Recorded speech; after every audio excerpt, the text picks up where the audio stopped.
All right, guys, very informal video. Gonna be, I think, a quick one today.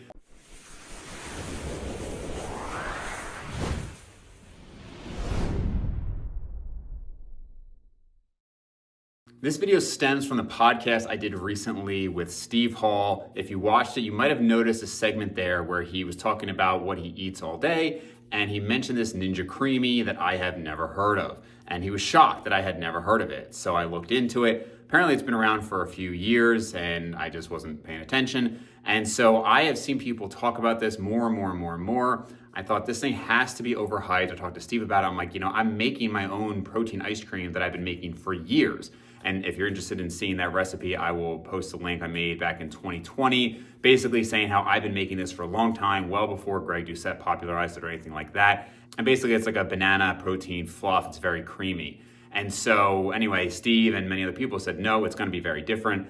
I Googled, I was like, is this overhyped? And I was just shocked by the number of people who said, no, it's not overhyped. It's a game changer. If you like ice cream, this is amazing. It's great to make low calorie ice creams and things like that. Some people just use it for regular ice cream and everything as well, but I'd be using it more from a healthy ice cream standpoint. So I wanted to buy it and give it a try. I do enjoy ice cream quite a bit. I think like a lot of things, what ends up happening with this is you kind of have this period where you get something new and it's exciting, and then it just kind of phases out. Most people who are dieting become more food obsessed. But if you get to a point where your weight is stable, eventually you're not just gonna be thinking about food all the time. And if you are, you're probably too lean and leaner than your body, quote unquote, wants to be. And so if that's the case, you kind of have to look into that and why that is the case and whatnot. And maybe the foods you're eating are too palatable and whatnot. But for the most part, with these things, eventually it becomes a little bit too obsessive if you're focusing on it all the time. I actually had a brief conversation with Eric Helms about this, where I had asked him if he had tried it. He said he has not tried the Ninja Creamis. He had said that basically he felt like it was ritualizing food too much. And I initially disagreed in the sense that I said, hey, you know what? I think food is a great aspect of life. It's good to enjoy food. But we as we talked about it, we realized pretty much on the same page that, hey, look, it's great to enjoy food. Obviously, it's a big part of life. But if you are getting to the point where you're almost like fetishizing food and you're just thinking about it all the time, probably not good. And so I think what happens with a lot of these different recipes, you'll find, again, something like that, these very high volume recipes and whatnot, is as people are dieting, it's exciting, they try all these different things, and then it settles down and you kind of just end up eating your normal foods again. That is what I'm suspecting is going to be the case with this. I think it's probably going to be good, and I'll try a dozen recipes. I'll settle on 2 or 3 that I like, and I'll end up having it maybe once per week. So you have to decide if it's worth the cost for you. Obviously, if you like ice cream more, it might be worth it. But in any case, the reason I wanted to make this video in particular is because what I had been saying is I don't see how it's going to be that much better than what I make, because what I make is very creamy already, and that's what everybody talks about. The consistency is so amazing. It's so much creamier than anything you would make in a blender. And I'm thinking, okay, this is my hypothesis. If you are trying to make this protein fluff that a lot of people have talked about going back to Martin Burkhan days, and again, Greg Doucette kind of repopularized it and whatnot, where it's berries and a lot of ice and liquid and maybe egg whites, and it's this very fluffy thing and very high volume, then yes, those same ingredients in a creamy, I think is going to be better. If you're just doing berries and almond milk and whey protein and everything in a creamy, then I think probably because that can be almost more airy and fluffy and again, like a low calorie density food, I think sure, if it's packed in and it's denser and creamier, that's probably going to be better, especially for somebody who uses a lot of ice and whatnot. Anytime I have tried to modify my recipe from basically just bananas, whey, and almond milk essentially, anytime I try to vary and add ice to get more volume, I can clearly tell it's diluted. Anytime I try to add even berries, if I go half bananas, half strawberries, it's good, but it's clearly not as good. It's clearly less creamy. So at this point, I kind of just say, hey, you know what? I'm going to do 10, 12 ounces banana, except that that's going to be close to 300 calories rather than try to get it down to maybe 150 or something like that. And it's really good. And again, sometimes I'll have it multiple times a week. Other times I might go months without it. As I was saying before, eventually you just kind of get used to things. It's just not as big of a stimulus anymore. And I'm quite lean right now. I mean, I'm maintaining more or less tied with the leanest I've been, and I've been maintaining this for 4 or 5 months now. I'm averaging 2,900 to 3,000 calories a day, but appetite isn't really there that much. And so from a variation standpoint, yes, I'm interested in this, but from a hunger standpoint, it's kind of whatever. So anyway, going back to my hypothesis, I think if you're doing these kind of icy berry blends, this will be better. But I'm guessing that if you do the exact same recipe that I've been doing, the bananas, whatnot, it's not gonna be that substantially different, but we'll see. So we're gonna do a taste test today. We're gonna make mine exactly how I make it. So it's gonna be 10 ounces of frozen bananas, so obviously frozen ahead of time, 20 grams of whey protein, 12 grams of PB2, and half a cup of almond milk. That is gonna be the exact same thing, both in the creamy and in the blender. Probably it's gonna be a little bit denser, but we'll see how it is in the creamy, and we're gonna have some taste testing here to see if there's actually a difference, and if I think it's worth it to actually buy this if you're somebody who, again, really enjoys ice cream. So we'll see. All right, so first taste test here. So we're gonna try mine and the creamy. You're gonna have your eyes closed, take a guess at which is which, and then we're gonna do a 1 to 10 system, 10 being like a full fat Dairy Queen Blizzard kind of thing, or Haagen-Dazs or something like that. Yeah. All right. So you can do your right first. This one? Yep.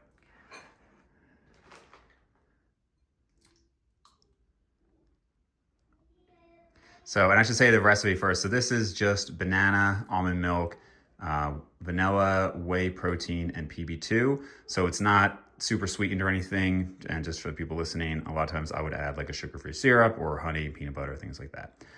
I think it's pretty good.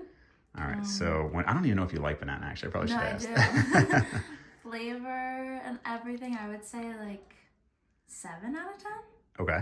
And it's like not too creamy, but it's good. Okay. All right. And then other side there. Yep. Okay. So second one, and again, 1 to 10, and then comparison to the other one, if you can notice a difference at all, etc.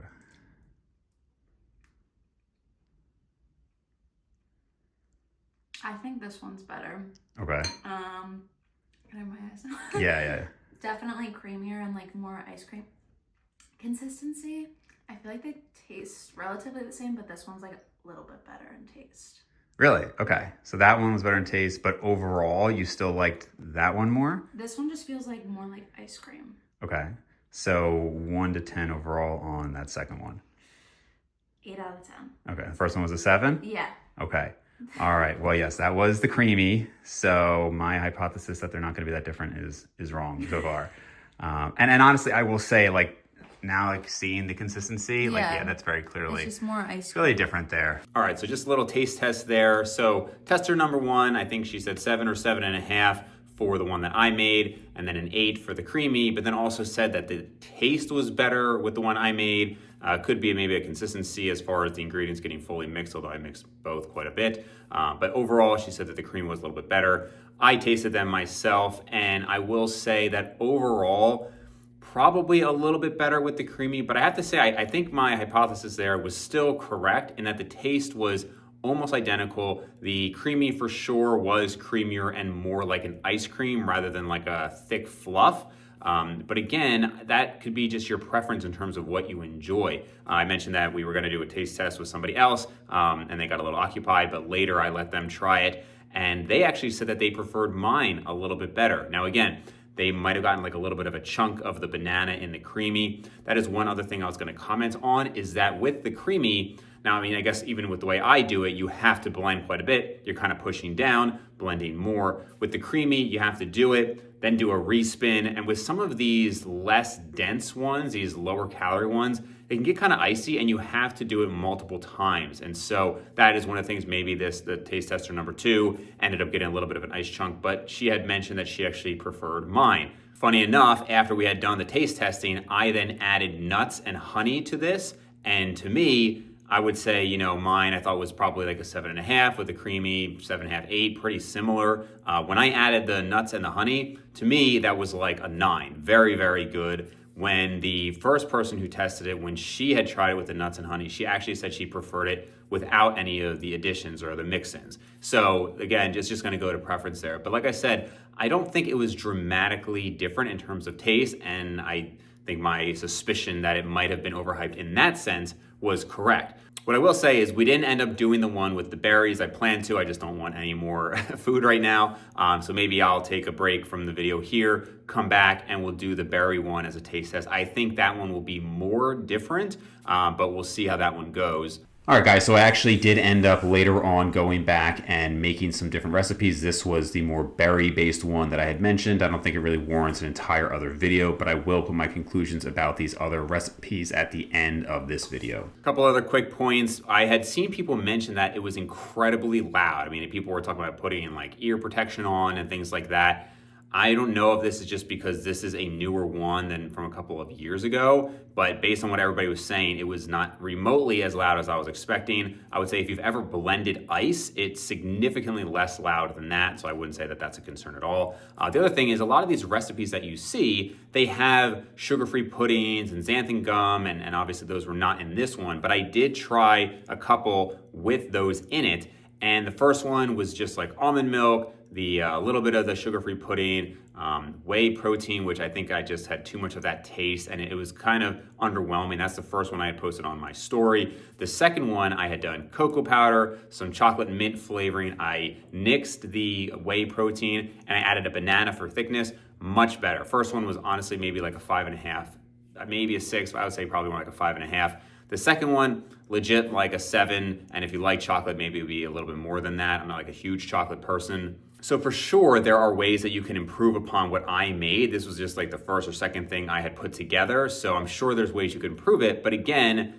that's still just comparing to my initial base. You could also improve the protein ice cream that you put in blenders. You could go down the whole rabbit hole and add xanthan gum and pudding mixes and all these different things to one in your blender. So I would still argue that it's not dramatically different, but obviously many people disagree with me. And if you're big on the consistency, I would say try the creamy, and we'll see how it is next week with the berry one in particular. Like I said, I think the more natural and the lighter it is as far as calories, so the if you're using like a skim milk or an almond milk or something like that, it's gonna be a little icier, you're gonna need more respins, but I think you can kind of get around that with properly spinning it and whatnot. And again, how many of these artificial ingredients do you really wanna have on a regular basis? To me, one of the things I liked about my recipe is it's really just a couple of whole ingredients. I would say it's almost not processed at all. The protein powder is a little bit, sure, but for the most part, it's gonna be completely healthy ingredients. But once you start getting into all of these gums and sweeteners and puddings with all these different colors and whatnot, I'm not saying that they're terrible for you. I'm just saying that it might not be something you want to have every single day, but I'm sure you can have better recipes than what I put out here today. I just wanted to do a one-to-one taste test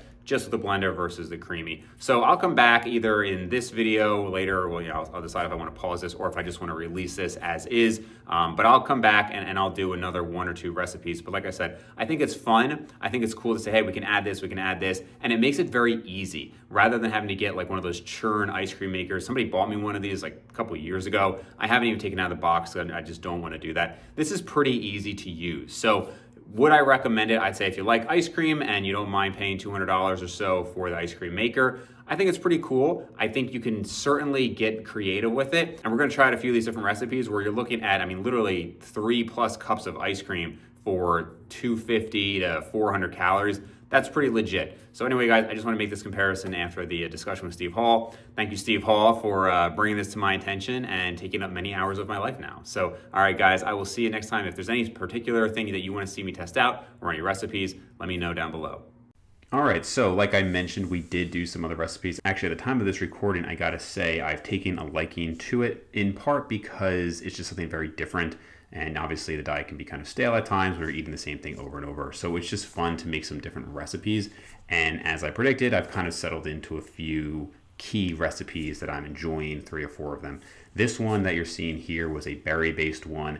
And you can see the one on the left was more just in a food processor. The one on the right was with the Ninja Creami. I actually had to do another respin to get that fruit at the bottom and a little bit more blended. Again, definitely clearly more creamy and more ice cream-like with the creamy. But I will say, we had 4 people over when we were making these recipes here, and 2 said that they preferred the one on the left that was more fluffy in texture, and 2 said that they preferred the one on the right. So I would still stand by the fact that I don't think it is a dramatically better tasting item. I think it is easy to make things with it. I think it is easier to make more variation with it. I think it is creamier, and so if you like that, great. But if you are looking for more volume, you may want to do a traditional blender. And again, you can still make many, many recipes with a traditional blender or a food processor. And again, with the taste testing, half of the people preferred one, half the people preferred the other. So I like it. I'm going to keep it. I'm going to make more recipes with it. I'm enjoying it. It's something fun. But I do not think that it is so much better when it comes to the taste. And I think you can still make a lot of great things with a traditional blender. Anyway, guys, that's all I've got.